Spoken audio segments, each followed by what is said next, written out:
नमस्कार। आज प्राय पाखापाखि 10 दिन पर मु आपण मानक पाखक आसी मो कालू को धरी आज मध्य से रहस्य भरा श्रीक्षेत्र एक रहस्यमयी चरित्रंक विषय कहबी। श्रीक्षेत्र एभली एक रहस्यमय स्थान जेउठारे विश्वर सबुठारु रहस्यमय ठाकुर श्री जगन्नाथ विराजित। सेठारे प्रतिटी माटी गोड़ी बाली धूली कणारे नाही नथिबा रहस्य सबू इतिहासर कराल गर्भरे लुचि रहिचंती।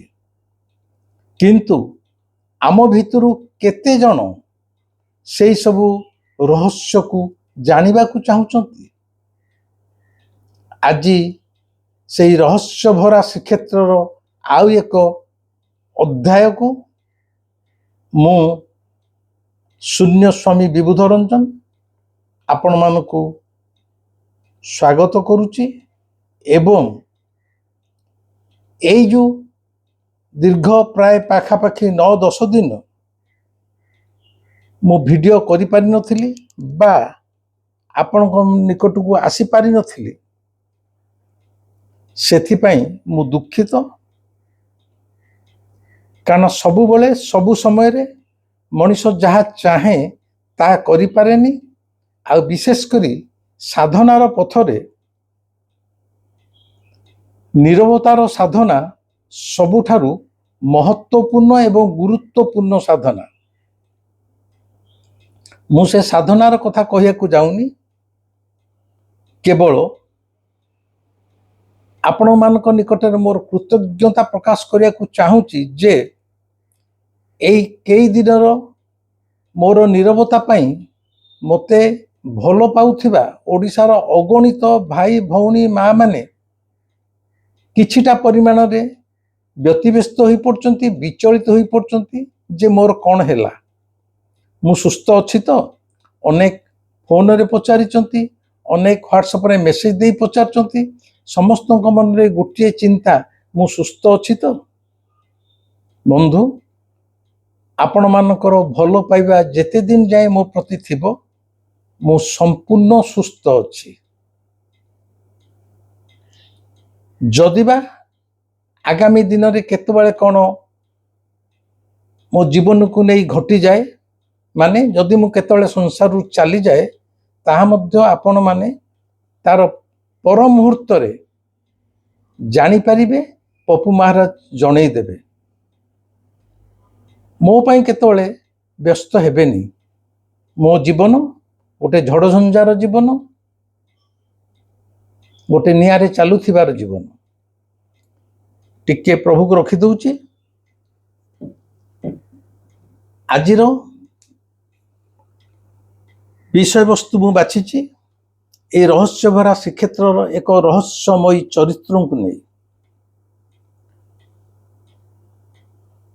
लहुकुटी लहुरुणी तंत्र साधिकांकर कथा आज आपण माने जानिबे। 1112 शताब्दी रे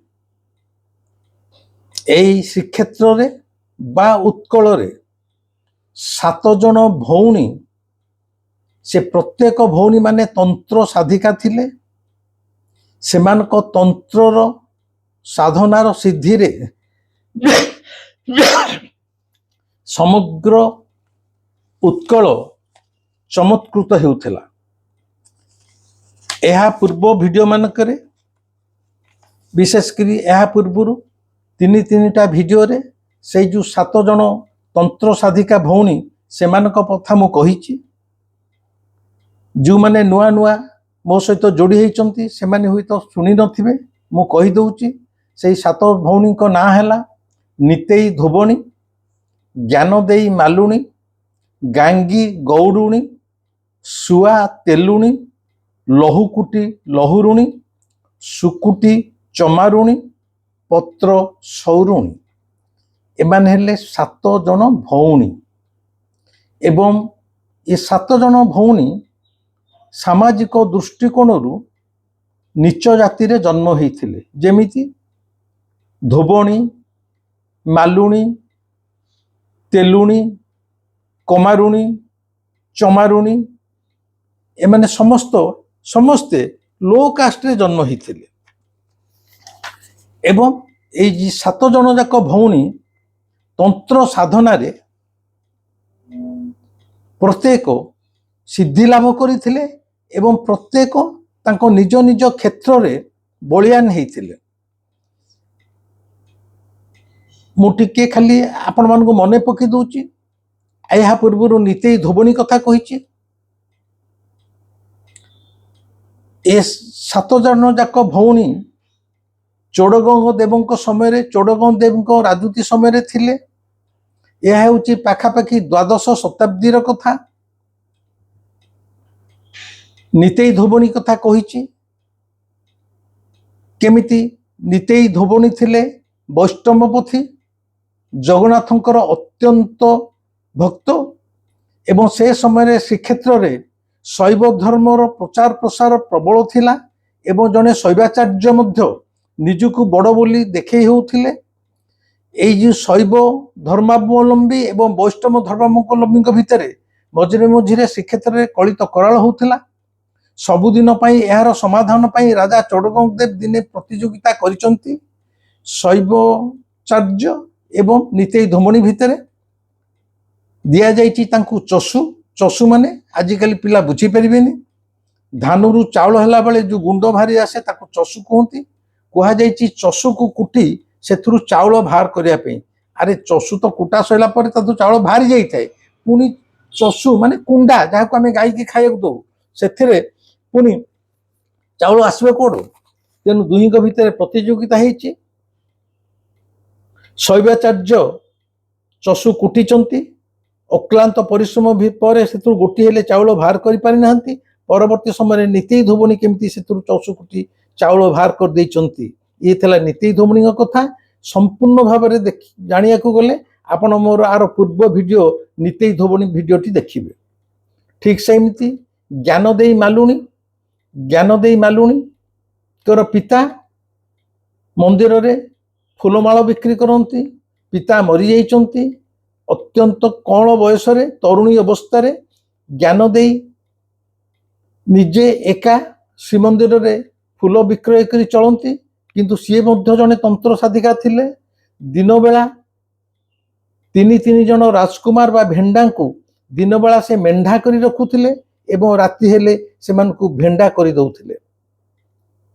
ରାଜାଙ୍କ କାନକୁ କଥା ଯାଇଛି, ଜ୍ଞାନ ଦେଇ ମାଲୁଣୀ କି ରାଜନଗରକୁ ଡକାଯାଇଛି ଏବଂ ସେ କେମିତି ଯୁବକମାନଙ୍କୁ ଦିନରେ ମେଣ୍ଢା, ରାତିରେ ଭେଣ୍ଡା କରି ରଖିଥିଲେ ଏବଂ କାହିଁକି ରଖିଥିଲେ, ତାଙ୍କ ତନ୍ତ୍ର ସାଧନାର କଥା ମଧ୍ୟ ମୁଁ ଏହା ପୂର୍ବ ଭିଡ଼ିଓରେ ଜ୍ଞାନ ଦେଇ ମାଲୁଣୀଙ୍କ କଥା କହିଛି, ଆପଣମାନେ ଦେଖିନେବେ। ତୃତୀୟ ତନ୍ତ୍ର ସାଧିକା କଥା କହିଛି ପତ୍ର ସୌରୁଣୀ। ଏଇ ଯେଉଁ ପତ୍ର ସୌରୁଣୀ ଇଏ ହେଲେ ଆଦିବାସୀ ବା ଟ୍ରାଇବାଲ ବେଲ୍ଟର ଜଣେ, ଆଙ୍କୁ ଠାକୁରାଣୀ ହିସାବରେ ବର୍ତ୍ତମାନ ଯାଏ ମାନ୍ୟତା ଦିଆଯାଏ। ତାଙ୍କ ନାଁ ହେଲା କିଟେଇ ଠାକୁରାଣୀ। ଆଦିବାସୀ ମାନେ ଗଛ ବୃକ୍ଷ ଲତା ପଥରକୁ ପୂଜା କରନ୍ତି। ସେମିତି ଏଇ ଯେଉଁ ପତ୍ର ସୌରୁଣୀ ଏ 7 ଭଉଣୀଙ୍କ ଭିତରେ ଜଣେ। ସିଏ ମଧ୍ୟ ଥରେ କିଭଳି ନିତେଇ ଧୋବଣୀଙ୍କ ପ୍ରତି ଈର୍ଷାନ୍ୱିତ ହୋଇ ଶ୍ରୀକ୍ଷେତ୍ରକୁ ଗୋଟେ ବରଗଛ ଉପରେ ବସି ଉଡ଼ି ଉଡ଼ି ଆସିଛନ୍ତି। ବାଟ ମଙ୍ଗଳା ପାଖରେ ନିତେଇ ଧୋବଣୀ ତାଙ୍କ ତନ୍ତ୍ର ସାଧନା ଦ୍ୱାରା ସେ ବରଗଛଟିକି ତଳକୁ ଓହ୍ଲେଇ ଦେଇଛନ୍ତି ଏବଂ କହିଛନ୍ତି ପତ୍ର ସୌରୁଣୀ କି ତୋର ଏତେ ଭବ, ତୁ ମୋ କାଳିଆ ଠାକୁରଙ୍କ ପାଖକୁ ବରଗଛରେ ଉଡ଼ି ଉଡ଼ି ଯିବୁ, ଏଇଠାରୁ ଚାଲି ଚାଲି ଯା। ତାପରେ ପତ୍ର ସୌରୁଣୀ କହିଛନ୍ତି ତୋର ଏଇ ଯେଉଁ ପୋଡ଼ା ଦର ପୋଡ଼ା କାଳିଆ ମୁହଁ ଠାକୁର, ଆକୁ ମୁଁ ଉଡ଼େଇକି ନେଇ चलीजी मो अंचल को। सी एक अत्यंत रहस्यमय कहानी बा घटना। परवर्ती समय ए महानदी कूल राजा द्वारा पत्र सौरुणीर साधनार सिद्धि की परीक्षा करा जायछि। जदियो जगन्नाथ को से उड़े नहीं पारि नथिला, तेबे तांकर तंत्र साधनारे सेई लक्ष लक्ष लोक एवं राजा सम्मुख रे देखागला आकाश मार्गरू तीनोटी बरगछ उड़ी उड़ी आसिकी महानदीर बालीपठारे पहुंची थिला। जो तीनिटी एक बरगछ जगन्नाथ बलभद्र सुभद्रांकर प्रतिनिधि हिसाब रे पत्र सौणी राजा को कही सी पर कथा। से भिडियोटी की आपण पत्र सौरुणी तांत्रिका पत्र सौरुणी भिडियोटी आगुरी कही देखी नेबे। से तीनिटी बरगछ एबे भी महानदी कूल पठारे अवस्थापित अच्छी, जोठारे बालीजात्रा हुए। आमको कह जायछि बालीजात्रा से समय साधव पुओ माने जो बोईतरे समुद्र रे यात्रा करिया जाउथिबे तारी स्मृति रे, प्रकृत रे ता नुह। ए स्मृति होची पत्र सौरुणी जो महानदी बाली पठारे जो परीक्षा देइथिले तांकुरी स्मृति रे एबे मध्य सेई बाली रे बाली यात्रा से भिडियोटी मध्य देखि नेबे। या पूर्वरु तीनोटी भौणी कथा मु कहि सारिछि। आज होची लहुकुटी लहुरुणी तांत्रिका कथा। एई जो लहुकुटी लहुरुणी, लहुकुटी माने जे लुहा को कुटे। लुहा को किए कुटे? कमार। कमार शाल रे नियारे लुहा को ततेई पूरा लुहा जेतेले पाची जाए सेते बेले कमार ताकू गोटे बड़ हैमर बा हातुड़ी, जो छोट छोट हातुड़ी रे आमे घरे कंटा कांथरे पिटी फोटो टंगू, छोट छोट मार्तुल बा हातुड़ी, से बड़ बड़ हैमर जो गुड़ाक से हातुड़ी रे कमार शाल कमार ततला लुहा को बाडेई बाडेई सेइथिरे पनिकी कटुरी फाउडा इत्यादि कुराड़ी लुहार जेतक जिनिस से कटुरी कुराड़ी पनिकी फाउडा शाबल जहाँ सब तैयारी करा जाए कमार शाल रे तैयारी करा जाए। लुहा को नियारे टक टक फुटेला परे सेतरे जो हैमरिंग करा जाए हाथुड़ी माड करा जाए से अनुसार लुहाटा शेप निए। ये जो लहुकुटी लहुरुणी तंत्र साधिका सात भौणी भितर अन्यतम सी कमार जातिर थिले।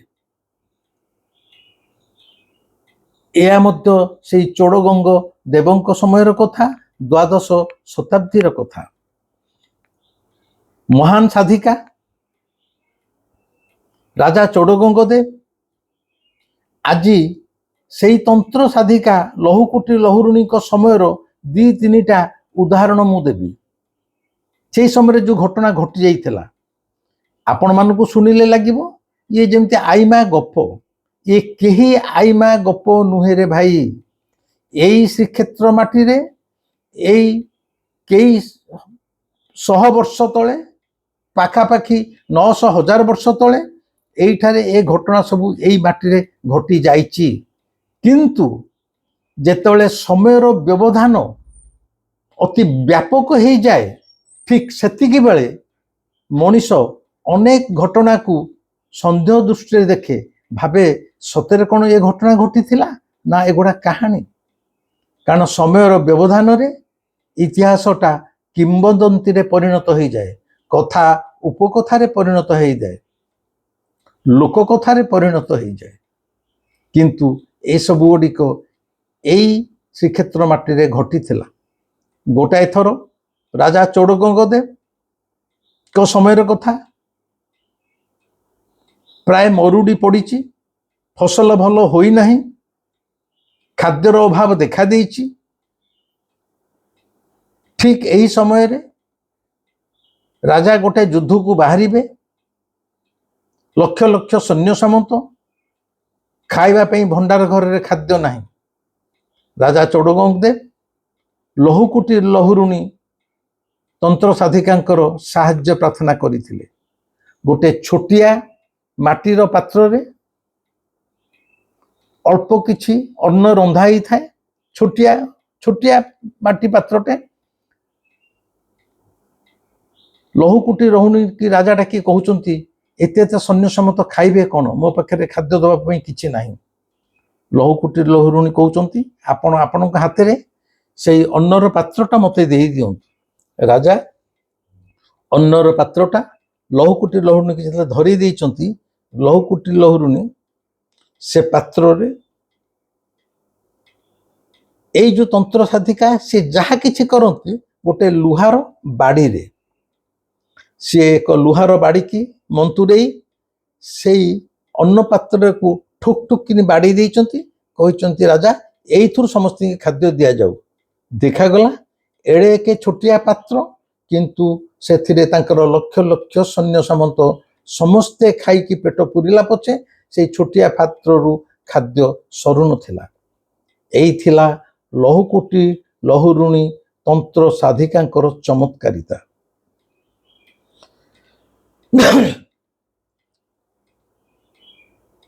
সেই সমୟରେ রাজা রাজুড়া কথা, যুদ্ধরে এই ঘোড়া হাতী উপরে বসি যুদ্ধ হউতলা। সেতବେଳେ এই বন্দুক AK-47 রাইফল বা এগুড়ার বা ড্রোন এসবুর ব্যবহার নথিলা। ଯାହା ସବୁ ଅସ୍ତ୍ରଶସ୍ତ୍ର, ସେ ଢାଲ ହଉ, ବର୍ଚ୍ଛା ହଉ, ତୀର ହଉ, ଏପରିକି ଧନୁ ତୀର ହଉ, ସବୁ ଲୁହାରେ ତିଆରି ହଉଥିଲା। ପ୍ରଶ୍ନ ଉଠେ, ଯୋଉ ତିଆରି ହବ ଲୁହା ତ କଳଙ୍କି ବି ଲାଗି ଯାଇପାରେ। ପ୍ରତ୍ୟେକ ଅସ୍ତ୍ରଶସ୍ତ୍ର ରାଜାଙ୍କର ଯେତେବେଳେ ତିଆରି ହୁଏ, ଲହୁକୁଟି ଲହୁରୁଣୀଙ୍କର ସାହାଯ୍ୟ ଦରକାର ପଡେ। ଲହୁକୁଟି ଲହୁରୁଣୀ ଯୋଉ ଲୁହାରେ କମାର ବାଡ଼େଇ ବାଡ଼ି ଅସ୍ତ୍ରଶସ୍ତ୍ର ତିଆରି କରିବ, ଆଗ ପ୍ରଥମେ ତାକୁ ଶୁଙ୍ଘନ୍ତି। ଶୁଙ୍ଘି ଦେଲା ପରେ ସେ କହିଦେଇ ପାରନ୍ତି, ଏଇ ଲୁହାରେ କଲେ ଇଏ 1000 ବର୍ଷ ଧରି କଳଙ୍କି ଲାଗିବ ନାହିଁ। ଯେମିତି ଏବେ ଯେତେବେଳେ ISI କୋଉଠାରେ ଖନନ କରୁଛି, ମହେଞ୍ଜୋଦାର ହରପ୍ପା ହଉ ବା କେଉଁଠାରେ ଖନନ ହଉଛି, ତା ଭିତରୁ 5000 10,000 ବର୍ଷ ତଳର ମଧ୍ୟ ଲୁହା ଅସ୍ତ୍ରଶସ୍ତ୍ର ବାହାରୁଛି, ଯେଉଁଥିରେ ସାମାନ୍ୟ କଳଙ୍କି ଲାଗି ନାହିଁ। ତାହା ଆପଣମାନେ କେତେବେଳେ ଟିଭି ମାନଙ୍କରେ ଦେଖୁଥିବେ। ଲହୁକୁଟି ଲହୁରୁଣୀ ସମସ୍ତ ଅସ୍ତ୍ରଶସ୍ତ୍ର ତିଆରି ପୂର୍ବରୁ ନିଜେ ନାକରେ ଶୁଙ୍ଘି ଦିଅନ୍ତି। ଶୁଙ୍ଘିକି କହିଦେବେ, ଏଇ ଲୁହାଟାରେ ଅସ୍ତ୍ରଶସ୍ତ୍ର ତିଆରି ହେବା ପାଇଁ ଏଇଟା ଉପଯୁକ୍ତ, ଏବଂ ସେହି ଅନୁସାରେ ଅସ୍ତ୍ରଶସ୍ତ୍ର ତିଆରି ହେଉଥିଲା। ଗୋଟାଏ ସମୟର କଥା, ରାଜାଙ୍କ ଯୁଦ୍ଧରେ ହାତୀମାନେ ବି ଯାଉଥିଲେ। ହାତୀମାନେ ସବୁ ଜଙ୍ଗଲରୁ ଧରା ହୁଅନ୍ତି, ଆପଣମାନେ ଜାଣନ୍ତି। ପୋଷା ହାତୀ 2-3 ଜଣ ଜଙ୍ଗଲକୁ ଯିବେ, ବିଶେଷ କରି ଦନ୍ତା ହାତୀ। ସେ ଜଙ୍ଗଲରେ ବୁଲିଲା ପରେ ସେଇ ପୋଷା ଦନ୍ତା ହାତୀର ଆକର୍ଷଣରେ କିଛି ମାଇ ହାତୀ ମାନେ ତା ପାଖକୁ ଆସନ୍ତି, ଏବଂ ଦନ୍ତା ହାତୀଟି ସେ ମାଇ ହାତୀ ମାନଙ୍କୁ ସାଙ୍ଗରେ ଧରି ରାଜ୍ୟକୁ ଫେରି ଆସିଥାଏ। ଇଏ ସେ ସମୟରେ ହାତୀ ଧରିବାର ଗୋଟେ ସୂକ୍ଷ୍ମ କୌଶଳ ଥିଲା। ଧୀରେ ଧୀରେ ରାଜାଙ୍କର ହାତୀମାନଙ୍କ ସଂଖ୍ୟା ବଢନ୍ତି, କିନ୍ତୁ ସବୁବେଳେ ଯେ ସବୁ ହାତୀ ସୁଧାର ହେଇଥିବେ ତାର କିଛି ମାନେ ନାହିଁ। ଗୋଟାଏ ଥର ଏଭଳି ହେଇଛି, ରାଜାଙ୍କର ଦନ୍ତା ହାତୀଟି ପାଗଳା ହେଇଗଲା। ସେ ଯାହାକୁ ପାଇଲା ତାକୁ ଗୋଡରେ ଦଳି ଚକଟି ମାରିଲା। ତାର ଭୟରେ ସମଗ୍ର ରାଜ୍ୟବାସୀ ଭୟରେ ଥରହର ହେଲେ। କ'ଣ କରାଯିବ? ରାଜାଙ୍କର ଦନ୍ତା ହାତୀଟି ପାଗଳା ହେଇଯାଇଛି। କଥା ଗଲା ଲହୁକୁଟି ଲହୁରୁଣୀ ତନ୍ତ୍ର ସାଧିକାଙ୍କ ପାଖକୁ। ତନ୍ତ୍ର ସାଧିକା ସାଙ୍ଗେ ସାଙ୍ଗେ ଆସି ପହଞ୍ଚିଛନ୍ତି। ଲୋକମାନେ ଚାରିଆଡେ ଏ ଦୃଶ୍ୟ ଦେଖିବାକୁ ଛିଡା ହେଇଛନ୍ତି। ପାଗଳା ହାତୀଟି ଆଗରୁ ଦୌଡ଼ି ଦୌଡ଼ି ମାଡ଼ି ଆସୁଛି, ସାମ୍ନାରେ ତନ୍ତ୍ର ସାଧିକା ଲହୁକୁଟି ଲହୁରୁଣୀ।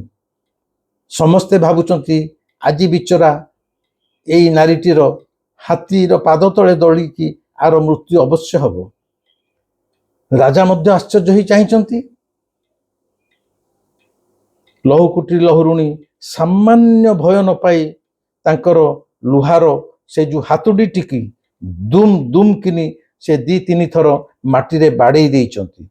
ଦେଖାଗଲା ସେଇ ଯେଉଁ ପାଗଳ ହାତୀଟି, ଯାହା ପାଇଁ ସମଗ୍ର ରାଜ୍ୟ ଥରହର ହେଉଥିଲା, ସେ ହାତୀଟି ଆସିକି ଲହୁକୁଟି ଲହୁରୁଣୀଙ୍କ ସାମ୍ନାରେ ଆଣ୍ଠୁ ମାଡ଼ି ଶୁଣ୍ଢ ଟେକି ମୁଣ୍ଡିଆ ମାରିଲା ଏବଂ ଲହୁକୁଟି ଲହୁରୁଣୀ ତାଙ୍କର ସେଇ ଲୁହାର ହ୍ୟାମର ବା ହାତୁଡ଼ିରେ ହାତୀ ମଥାକୁ ଖାଲି ସ୍ପର୍ଶ କରି କ'ଣ ଟିକେ ଗୁଣୁ ଗୁଣୁ କରିଦେଲେ। ଆଉ ତାପରେ ହାତୀ ପାଗଳା ହୋଇ ନଥିଲା, ସମ୍ପୂର୍ଣ୍ଣ ଭଲ ହୋଇଯାଇଥିଲା। ଲହୁକୁଟି ଲହୁରୁଣୀଙ୍କର ଜୟ ଜୟକାରରେ ଆକାଶ ପାତାଳ ପ୍ରତିଧ୍ୱନିତ ହେଲା। ଇଏ ମଧ୍ୟ ଥିଲା ଲହୁକୁଟି ଲହୁରୁଣୀଙ୍କର ଅନ୍ୟ ଏକ ଚମତ୍କାରିତା ସେଇ ସମୟର କଥା। ରାଜା ଯେତେବେଳେ ଯୁଦ୍ଧକୁ ଯାଆନ୍ତି, ତାଙ୍କ ହାତରେ ମଧ୍ୟ ଏକ ତୀର ଥାଏ, ବର୍ଚ୍ଛା। ସେଇ ବର୍ଚ୍ଛାଟିକୁ ମଧ୍ୟ ଲହୁକୁଟି ଲହୁରୁଣୀ ତାଙ୍କର ମନ୍ତ୍ର ବଳରେ ଏଭଳି ସିଦ୍ଧି କରିଥାନ୍ତି, ଯେତେବେଳେ ଯୁଦ୍ଧ ଭୂମିରେ ରାଜା ଘୋଡ଼ା ଉପରେ ବସି ସେଇ ତୀରଟିକି ହାତରେ ବୁଲାନ୍ତି, ସେ ତୀରରୁ ବିଜୁଳି ଚମକେ, ଏଭଳି ସେଥିରୁ ଅଗ୍ନିସ୍ଫୁରଣ ହୁଏ। ତାଙ୍କ ଆଡ଼କୁ ଆସୁଥିବା ଶତ୍ରୁମାନେ ଭୟ ପାଇ ପଛଘୁଞ୍ଚା ଦେଇଥାନ୍ତି। ତେଣୁ ରାଜା ଯୁଦ୍ଧ ସମୟରେ ଅନେକ ସମୟରେ ଯୁଦ୍ଧକୁ ଯିବା ପୂର୍ବରୁ ଏଇ ଲହୁକୁଟି ଲହୁରୁଣୀଙ୍କର ପରାମର୍ଶ ନେଇଥାନ୍ତି। ଗୋଟାଏ ଥର ରାଜ୍ୟ ଉପରକୁ ଅନ୍ୟ ଏକ ରାଜ୍ୟର ଲକ୍ଷ ଲକ୍ଷ ଶତ୍ରୁ ଆକ୍ରମଣ କରିଛନ୍ତି। ରାଜା ଯୁଦ୍ଧ ଭୂମିରେ ଏବଂ ତାଙ୍କର ପଛେ ପଛେ ଅଛନ୍ତି ଲହୁକୁଟି ଲହୁରୁଣୀ ମଧ୍ୟ। ସେ ରାଜାଙ୍କୁ ଯୁଦ୍ଧରେ ସାହାଯ୍ୟ କରିବାକୁ ଯାଇଛନ୍ତି। ରାଜା ମଧ୍ୟ ପ୍ରତି ମୁହୂର୍ତ୍ତରେ ଏକ ମାନସିକ ସାନ୍ତ୍ୱନା ପାଆନ୍ତି, ଲହୁକୁଟି ଲହୁରୁଣୀ ଯଦି ଅଛି, ମୁଁ ଯୁଦ୍ଧରେ ଆଦୌ ମୋର ପରାଜୟ ହେବ ନାହିଁ। କିନ୍ତୁ ଏ କ'ଣ, ହଠାତ୍ ଦେଖାଗଲା ଲକ୍ଷ ଲକ୍ଷ ସୈନ୍ୟ ସମେତ ରାଜାଙ୍କ ଆଡ଼କୁ ମାଡ଼ି ଆସୁଛନ୍ତି। ରାଜାଙ୍କର ସୈନ୍ୟମାନେ ତାଙ୍କ ସୈନ୍ୟ ଅପେକ୍ଷା କମ୍ ଭୟ ପାଇଛନ୍ତି। ଲହୁକୁଟି ଲହୁରୁଣୀ ଦେଖୁଛନ୍ତି ରାଜାଙ୍କର ଜୀବନ ବିପନ୍ନ। ସେ ସାଙ୍ଗେ ସାଙ୍ଗେ ତାଙ୍କ ହାତରେ ଯେଉଁ ଲୁହାର ହାତୁଡ଼ି ଧରିଥାନ୍ତି, ସାଙ୍ଗେ ସାଙ୍ଗେ ସେଇ ମାଟିରେ କ'ଣ ଗୁଣୁ ଗୁଣୁ କିରି ବାଡ଼େଇ ଦେଲେ। ଦେଖାଗଲା ରାଜାଙ୍କ ଚାରିପଟେ 2-3 ଫୁଟ ଉଚ୍ଚର ଲୁହାର ତୀର ଚାରିପଟେ ପୋତି ହେଇଯାଇଛି। ମାନେ ରାଜା ଘୋଡ଼ା ଉପରେ ମଝିରେ ବସୁଛନ୍ତି, ତାଙ୍କ ଚାରିପଟେ ଲୁହାର ବାଡ଼ି ସବୁ ତୀର ପୋତି ହେଇଯାଇଛି, ସତେ ଯେମିତି ଲୁହାର ତୀର ମଝିରେ ରାଜା ଅଛନ୍ତି। ଶତ୍ରୁମାନେ ଦେଖିଲେ ଏଡ଼ିକି ଏଡ଼ିକି ଲୁହାର ତୀର ଘୋଡ଼ାରେ ଆସିକି ତାଙ୍କ ମୁଣ୍ଡ କାଟିପରେ ଦୌଡ଼ିକି ଆସିଲେ, ମାନେ ଉଡ଼ିକି ଆସୁଛନ୍ତି ଘୋଡ଼ାରେ। ଲହୁକୁଟି ଲହୁରୁଣୀ କ'ଣ କଲେ, ଯେତେ ଯେତେ ଶତ୍ରୁ ସୈନ୍ୟ ପାଖେଇ ଆସୁଥାନ୍ତି, ଇଏ ତୀରର ଉଚ୍ଚତା ଧୀରେ ଧୀରେ ଧୀରେ ଧୀରେ ବଢ଼ୁଥାଏ। ବଡ଼ ଆଶ୍ଚର୍ଯ୍ୟ କଥା, ଯେତେବେଳେ ଶତ୍ରୁମାନେ ପୁରା ପାଖକୁ ଚାଲି ଆସିଲେ, ଦେଖାଗଲା ଏଇ ଯେଉଁ 2-3 ଫୁଟ ଉଚ୍ଚର ଲୁହାର ତୀର, ସେଗୁଡ଼ା ସବୁ 20-30 ଫୁଟ ଲେଖେ ଉଚ୍ଚ ଆପେ ଆପେ ହେଇଯାଇଛନ୍ତି। ତା ଅର୍ଥ ରାଜା 20-30 ଫୁଟ ଉଚ୍ଚର ଲୁହାର ଶୃଙ୍ଖଳା ଭିତରେ ନିଜେ ସୁରକ୍ଷିତ ଭାବେ ରହିଛନ୍ତି। ସୈନ୍ୟମାନେ ତ ସେଇ 20-30 ଫୁଟ ଉଚ୍ଚର ଲୁହାକୁ ଆଡ଼େଇ ଦେଇ ରାଜାଙ୍କ ପାଖକୁ ଆସିଲେନି, ବରଂ ଭୟ ପାଇଲେ ଯେ ଏଠି କ'ଣ ଗୋଟେ ଗୁଣି ଟୁଣି ତନ୍ତ୍ରମନ୍ତ୍ର ହେଉଛି, ଆମ ଜୀବନ ମଧ୍ୟ ବିପନ୍ନ। ସେମାନେ ପଛକୁ ଫେରି ଯାଇଥିଲେ। ରାଜା ସେ ଯୁଦ୍ଧରେ ବିଜୟ ଲାଭ କରିଥିଲେ। ଇଏ ମଧ୍ୟ ଥିଲା ଲହୁକୁଟି ଲହୁରୁଣୀଙ୍କର ଲୁହା ହାତୁଡ଼ିର କରାମତି ଏବଂ ତାଙ୍କ ସାଧନାର ସିଦ୍ଧି। ଏତଦ୍ ବ୍ୟତୀତ ସାଧାରଣ ଦେଖାଯାଉଥିଲା ସେ ସମୟରେ ସାଧାରଣ ପରିବାରରେ ଯାହାର ଦେହ ଖରାପ ହେଉଥିଲା, ଛୋଟ ଛୁଆମାନେ ଅସୁସ୍ଥ ହୋଇ ପଡ଼ୁଥିଲେ, ବିଶେଷ କରି ଯେଉଁମାନେ ଦୁର୍ଘଟଣାରେ ଗୋଡ଼ ହାତ ଭାଙ୍ଗି ଯାଉଥିଲା, ଆଉ ଚର୍ମ ରୋଗରେ ଯେଉଁମାନେ ପୀଡ଼ିତ ହେଉଥିଲେ, ବିଶେଷ କରି ଏଇ ଚର୍ମ ରୋଗରେ ପୀଡ଼ିତ ହେବା ଏବଂ ଗୋଡ଼ ହାତ ଭାଙ୍ଗି ଯିବା, ଯେଉଁମାନେ ଲହୁକୁଟି ଲହୁରୁଣୀଙ୍କ ପାଖରେ ଆସୁଥିଲେ, ସିଏ ଗୋଟାଏ ମୁହୂର୍ତ୍ତରେ ତାଙ୍କର ମନ୍ତ୍ର ବଳରେ ଏବଂ ସେଇ ଲୁହାର ଛଡ଼ିର ସ୍ପର୍ଶରେ ଗୋଡ଼ ହାତ ଯେଉଁ ଭାଙ୍ଗି ଯାଉଥିଲା ସେ ଗୋଟେ ମୁହୂର୍ତ୍ତରେ ଯୋଡ଼ି ହେଇଯାଉଥିଲା ଏବଂ ଚର୍ମ ରୋଗ ଭଲ ହେଇଯାଉଥିଲା। ସେତେବେଳେ ଆମର ସମ ହସ୍ପିଟାଲ, ଏମ୍ସ ହସ୍ପିଟାଲ ବା ଆପୋଲୋ ଏଭଳି ସବୁ ହସ୍ପିଟାଲ ନଥିଲା ଯେଉଁଠି ଗୋଡ଼ ହାତ ଭାଙ୍ଗିଲେ 10-20 ଦିନ କି ମାସାଧିକ କାଳ ବ୍ୟାଣ୍ଡେଜ ବନ୍ଧା ହେଇକି ରହିବ। ସେ ସମୟ ସେୟା ଥିଲା, ତନ୍ତ୍ର ମନ୍ତ୍ରର ସମୟ। ସେ ସମୟରେ ସେଇଭଳି ତନ୍ତ୍ର ସାଧିକା ମାନେ ଥିଲେ ଯେଉଁମାନଙ୍କର ସାଧନାର ସିଦ୍ଧିରେ ଅସମ୍ଭବକୁ ସମ୍ଭବ କରିପାରୁଥିଲେ।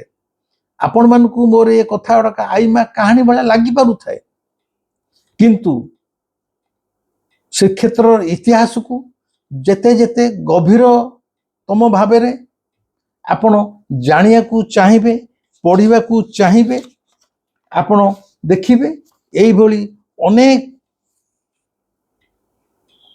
ଆମମାନଙ୍କୁ ଅସମ୍ଭବ ଲାଗୁଥିବା ଘଟଣା এই ଶ୍ରୀକ୍ଷେତ୍ରରେ ଘଟି ଯାଇଛି। ଇଏ ଥିଲା ଲହୁକୁଟି ଲହୁରୁଣୀଙ୍କର ଚମତ୍କାରିତାର କେତୋଟି ଘଟଣା। ଏମାନେ ଥିଲେ 7 ଭଉଣୀ।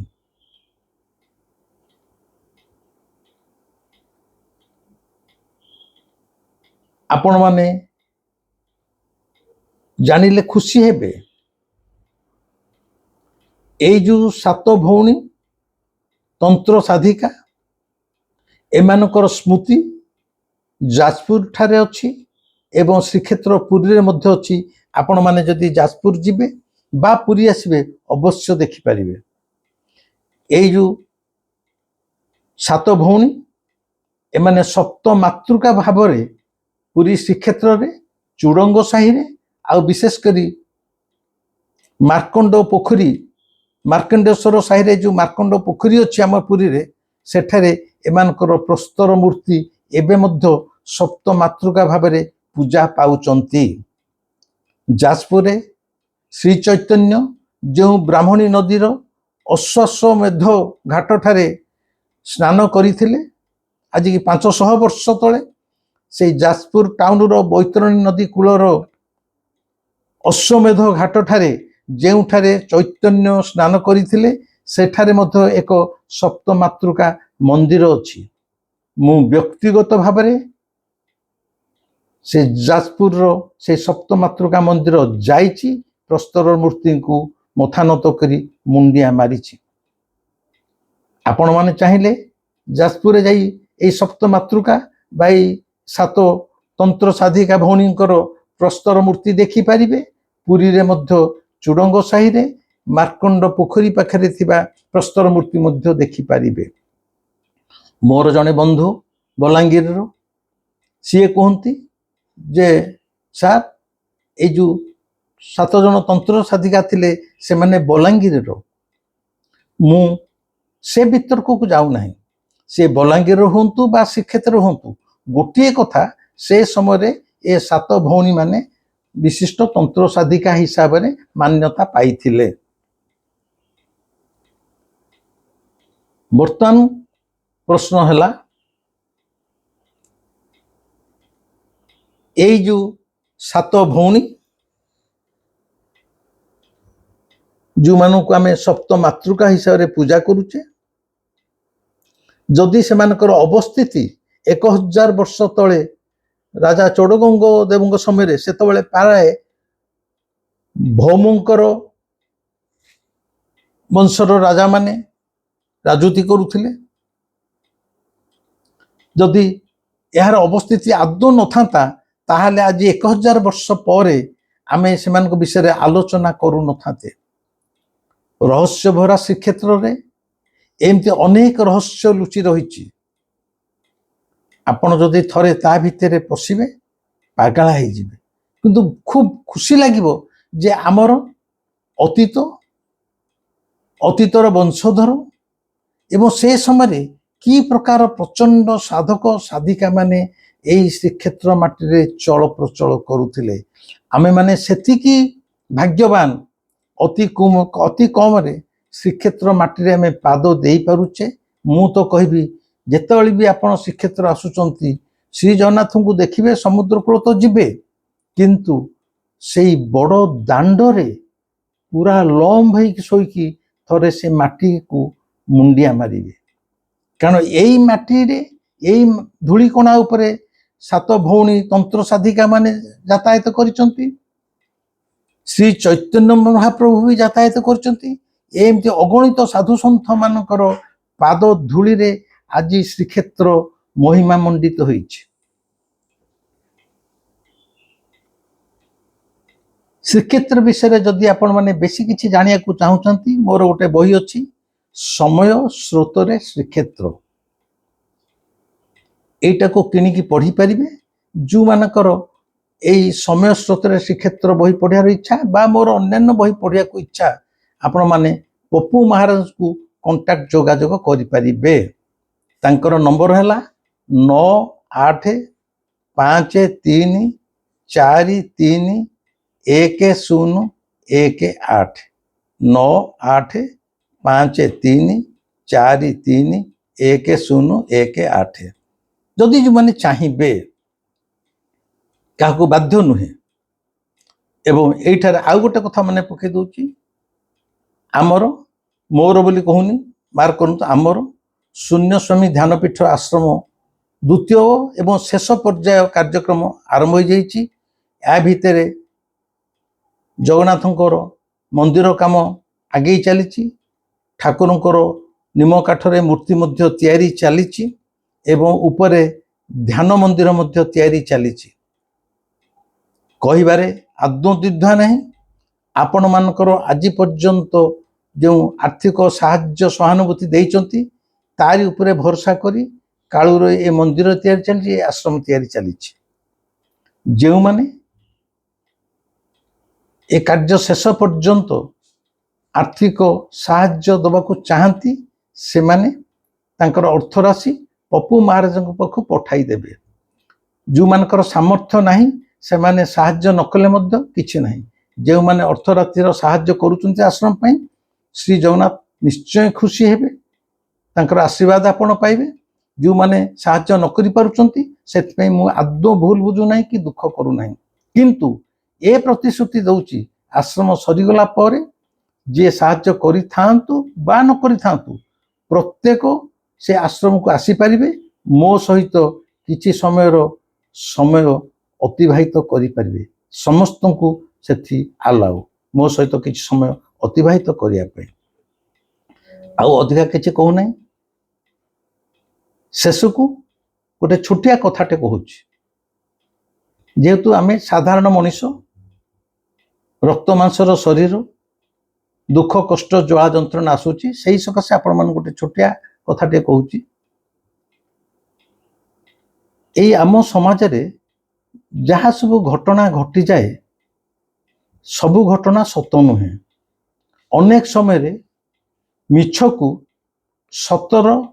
ସତର ପ୍ରଲେପ ଦେଇ ମିଛଟାକୁ ସତ ବୋଲି ମିଛ ପ୍ରମାଣିତ କରିଦିଆଯାଏ। ମାନେ ମିଛଟା ସତ ବୋଲି ଜଣାପଡ଼େ, କିନ୍ତୁ ତାହା ପ୍ରକୃତରେ ମିଛ। ଯେମିତି ମରୁଭୂମିରେ ଗୋଟିଏ ଯାତ୍ରୀ ଯାଉଛି, ତାର ପାଣି ଦରକାର, ସେ ଦେଖୁଛି ଦୂରରେ ପାଣି ଅଛି, ଦିଶୁଛି ଦୂରରେ ପାଣିର ପୋଖରୀଟେ ଅଛି। ସେ ଯେତେବେଳେ ଚାଲି ସେଠି ଯାଇ ପହଞ୍ଚୁଛି, ମରୁଭୂମିରେ ପାଣି ଫାଣି କିଛି ନାହିଁ। ସୂର୍ଯ୍ୟଙ୍କ କିରଣରେ, ବାଲିରେ ସୂର୍ଯ୍ୟ କିରଣ ପଡ଼ି ଗୋଟେ ପାଣିର ଭ୍ରମ ସୃଷ୍ଟି କରୁଥିଲା, ତା ମରିଚିକା। ପାଣି ନଥିଲା, ପାଣିର ଭ୍ରମ ସୃଷ୍ଟି କରୁଥିଲା। ଅବିକଳ ସେମିତି ଆମ ଜୀବନରେ ଏମିତି କିଛି କିଛି ଘଟଣା ଘଟେ, ଯାହାର ଆଦୌ ସତ୍ୟତା ନଥାଏ, କିନ୍ତୁ ମିଛଟାକୁ ବାରମ୍ବାର କହି ସତ ବୋଲି ତାହା ଏକ ଭ୍ରମ ସୃଷ୍ଟି କରିଥାଏ। ତେଣୁ ଜୀବନରେ ଯାହା କିଛି ଆସିଲା, ସବୁଗୁଡ଼ିକ ଯେ ସତ୍ୟ, ତାକୁ ଗ୍ରହଣ କରିଯିବେନି। ଭାବୁଛି ବୁଝିବାର ଲୋକ ଏହାକୁ ବୁଝି ଯାଇଥିବେ। ଏ ଭିଡ଼ିଓଟି କେମିତି ଲାଗିଲା ମୋତେ ନିଶ୍ଚୟ ଜଣେଇବେ। ଆପଣଙ୍କ ଆଗରେ ମୁଁ ବସିଛି, ଆପଣମାନଙ୍କର ଭଲ ପାଇବାରେ ମୁଁ ଅତ୍ୟନ୍ତ ସୁସ୍ଥ ଅଛି, ଭଲ ଅଛି। ଏବଂ ଆପଣମାନଙ୍କର ଏଇ ଯେଉଁ ନିଃସ୍ୱାର୍ଥ ଭଲ ପାଇବା ନିକଟରେ ମୁଁ ମୁଣ୍ଡ ନୁଆଇଁ ଆପଣମାନଙ୍କୁ ପ୍ରଣାମ କରୁଛି, ମୋର କୃତଜ୍ଞତା ଜଣାଉଛି। ଏ ଭିଡ଼ିଓଟି କେମିତି ଲାଗିଲା କମେଣ୍ଟରେ ଜଣେଇବେ। ସବସ୍କ୍ରାଇବ୍ ନଥିଲେ ସବସ୍କ୍ରାଇବ୍ କରିବେ। ଦୟାକରି मन इच्छा शेयर करेंगे आपणकर बंधु बांधव समस्त भितर एटा शेयर करूँ शेयर कले समस्ते यार आनंद नेबे या मध्य कहूँ एथरक रेगुलर प्रति 4-5 दिन रे मोर छोटिया बुद्धि मु जहाँ जानी नुआ नुआ वीडियो आपण आगे अवश्य परिवेशित हेबो। शेष रे मो कालू को आउ टिके देखि दउची कालू को भल पांतु प्रेम करंतु कालू जदि आपणकर हे गला ए दुनिया रे झड़ झंझार किछि मूल्य नहीं। रहिली नमस्कार।